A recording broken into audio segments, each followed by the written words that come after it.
revenons sur la question de l'immigration et de la conversion. J'ai développé, il y a déjà quelque temps, un modèle, une thèse, selon laquelle une immigration donnée est perturbée par l'immigration suivante. J'ai déjà donné plusieurs exemples de ce type.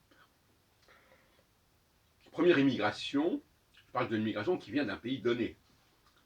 Première immigration d'un pays donné se déroule généralement assez bien. Les gens sont conscients des enjeux, ils savent pourquoi ils font ce qu'ils font. En revanche, lorsque c'est une deuxième ou une troisième immigration, et d'ailleurs par le mot immigration, je crois qu'il faut aussi inclure l'immigration, entre guillemets, par le sang. C'est-à-dire que la deuxième génération est forcément une approche différente de la première immigration. Donc il y a deux types d'immigration. Il y a une nouvelle vague d'immigration qui peut suivre de quelques années ou quelques décennies.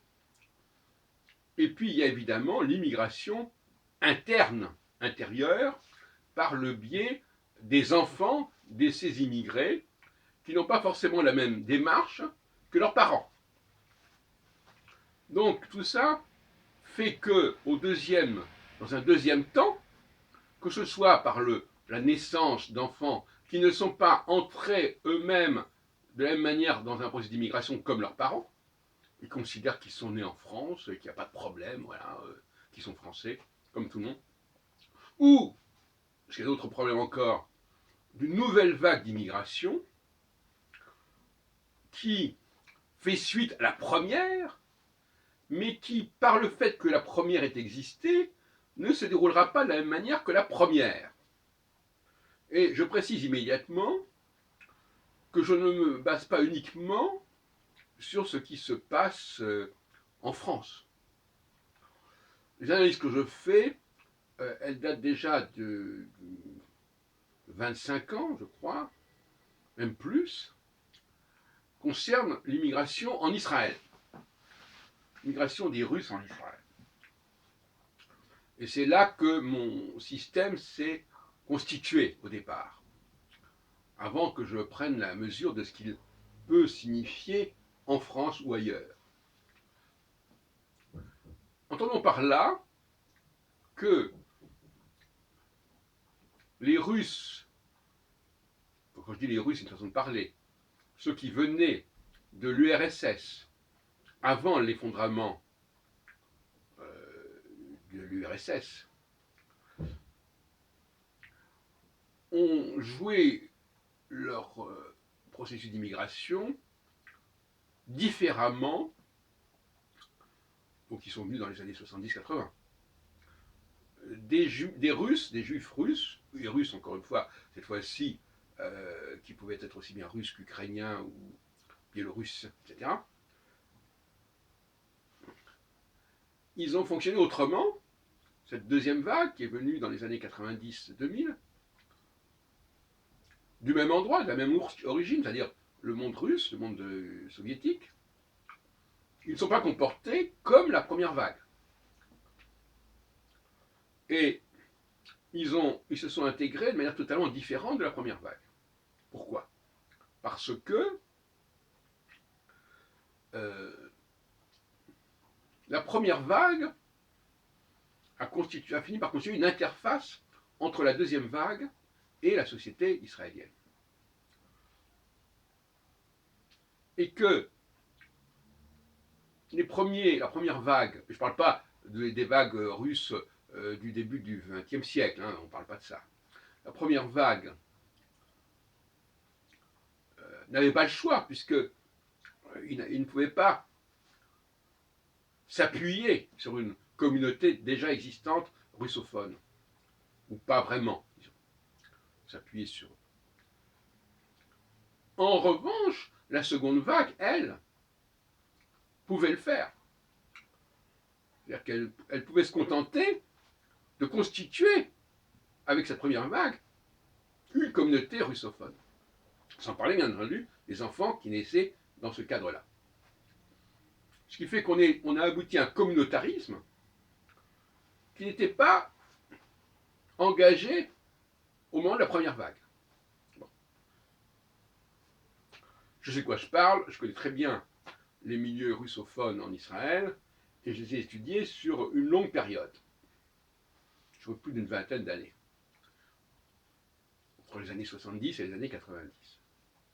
Donc, revenons maintenant à la France, où le modèle est à peu près le même, toute proportion gardée. À savoir qu'il y a des enfants d'immigrés qui ont une approche comparable à celle des enfants d'immigrés russes qui sont nés en Israël. Bon, là, ce sont des enfants d'immigrés maghrébins qui sont nés en France.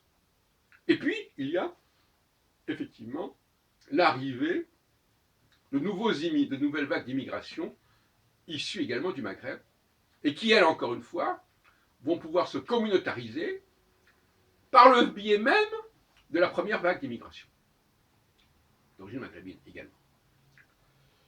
Donc, la première vague, quand il y a deux vagues d'immigration, ça se passe mal.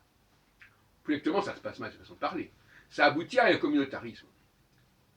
Alors que quand il y a une seule vague d'immigration, ça ne conduit pas à ce résultat. Ou tout de même tout à fait différente. Alors le problème avec Israël, c'est que la seule immigration massive depuis 40 ans qui est arrivée en Israël, c'est celle des russophones. Donc, bon, moi j'ai connu une période d'immigration moi-même en 68, 69, où il n'y avait pas encore les russophones, hein, pré-russophones, et où, effectivement, bon, il y avait déjà des francophones, entre parenthèses. Il y avait déjà une arrivée des francophones dans les années 60, quelques années avant la guerre des 6 jours. Et d'ailleurs, même dans les films sous-titrés qui passaient à Jérusalem, il y avait le sous-titrage en français. Et même dans les postes, dans l'administration, la plupart du temps, il y avait des éléments en français. Donc, effectivement, le francophone qui arrivait à ce moment-là, il pouvait déjà s'appuyer sur une francophonie déjà constituée. Donc, c'était déjà un peu le même système que je viens de décrire. Mais cela dit, on n'en était pas encore là où on se trouve 50 ans plus tard. L'hébreu jouait encore, dans les années 60, un rôle important. Et les immigrés faisaient tout ce qu'ils pouvaient pour apprendre la langue hébraïque, avec tout ce que ça comporte de complications et de difficultés. Parce que ce n'est pas du tout une langue pour les immigrants. Pour un pays qui veut faire de la migration, sa base, ce n'est pas un très bon choix de choisir l'hébreu. Passons. Parce que ça aggrave la situation. Par exemple, même quelqu'un qui vient en France, ou même un touriste qui vient en France, il a une facilité par rapport à la langue française. Au niveau de l'écrit, en tout cas. Un type qui vient d'Italie, d'Allemagne, ou de et qui connaît l'alphabet latin, bon, ben, il n'y a pas de problème pour comprendre plus ou moins ce qui se passe. Alors qu'en Israël, on arrive, voilà, bon, c'est un alphabet totalement différent, où il n'y a même pas de voyelles, on ne sait même pas comment prononcer les mots, etc. Enfin, c'est pas du tout la langue idéale pour l'immigration. D'ailleurs, Herzl, quand il écrit son État juif, dit il n'est pas question qu'on parle l'hébreu dans ce pays. Il ne parlait pas forcément de la Palestine d'ailleurs. Parce qu'à l'époque, on n'était pas certain. Il disait, quel que soit le pays, on ne va pas parler hébreu. Bon. Il l'écrit en noir sur blanc dans son Judenstaat. Alors, voilà ce que je voulais dire. Et maintenant, j'en viens à un troisième volet, qui est la question des premiers chrétiens. Alors, il y a eu les premiers chrétiens étaient juifs. Donc ça, c'est la première vague. Vague de juifs qui vont vers le christianisme. Très bien. Deuxième vague, vague de non-juifs qui vont vers le christianisme. C'est plus du tout la même chose. Et qui sont, là encore, renforcés par la première vague de juifs qui sont allés vers le christianisme.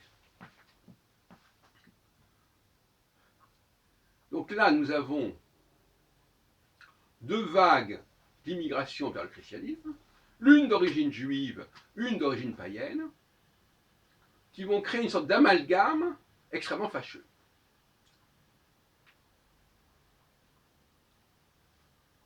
Parce qu'il n'y a aucun rapport entre la première vague qui s'inscrit dans la Nouvelle Alliance. Nous sommes juifs, mais nous acceptons qu'il y ait une Nouvelle Alliance. Parce que pour nous, d'après Jérémie, n'est-ce pas, la Nouvelle Alliance transforme quelque chose en nous. Mais en quoi ça s'applique aux païens qui viennent vers le christianisme? Absolument pas. Puisque cette condition nécessaire d'être juif n'est pas respectée. Alors, je sais bien que dans l'Épître aux Éphésiens, on dit oui, le sang du Christ, etc., permet de balayer la différence entre juifs et non-juifs. Mais ça s'oppose à l'autre épître qui figure également dans le Nouveau Testament, de l'Épître aux Hébreux, où on reprend textuellement le texte de Jérémie 31. Voilà ce que je voulais vous dire, voilà, finalement, c'est que il y a cette question-là, et ce qui me paraît intéressant, en écoutant ce que je viens de dire, si on peut dire, c'est l'idée que l'immigration, c'est aussi le phénomène des enfants. Les enfants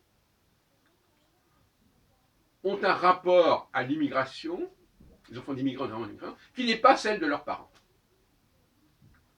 Et que ce soit en Israël ou en France ou ailleurs. Et c'est un problème.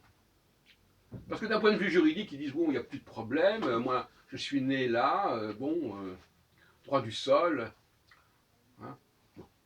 Donc pour eux, le problème est évacué, il n'est même pas à penser sur leur problème. Alors que les premiers immigrés, ils avaient pensé ce qu'ils faisaient, ils savaient pourquoi ils le faisaient. Les autres, ils sont nés là, bon voilà, ils sont nés là, point final. Donc il y a le malaise lié à ces enfants immigrés, et il y a le malaise lié à ces nouveaux immigrés qui arrivent dans un pays où il y a déjà une communauté, il y a déjà un communautarisme, ou plus exactement qui vont contribuer à constituer ce communautarisme, avec à la fois les immigrés de la première vague qui se sont plus ou moins bien intégrés quand même, et eux-mêmes qui finalement vont s'intégrer de moins en moins, et auront de moins en moins besoin de s'intégrer, parce que eux, l'intégration, c'est pas dans le pays, c'est dans la communauté dans laquelle ils arrivent. D'où, par exemple, en Israël, la russophonie de tous les Russes, tous ceux qui viennent d'origine russe, et la re-russophonie de ceux de la première vague. Parce que la première vague, elle arrive à régresser du fait de la seconde vague. C'est une évidence. Parce qu'au niveau de la sociabilité russe, finalement, cette première vague qui était plutôt ouverte vers le monde non russe, va se re-russifier par l'arrivée massive de juifs qui ont la même origine qu'eux, ce qui est humain. Voilà tout un ensemble de questions que je voulais aborder avec vous. J'espère que ça a clarifié les choses. En tout cas, ça en a montré la complexité, au contraire, ce qui n'est pas incompatible.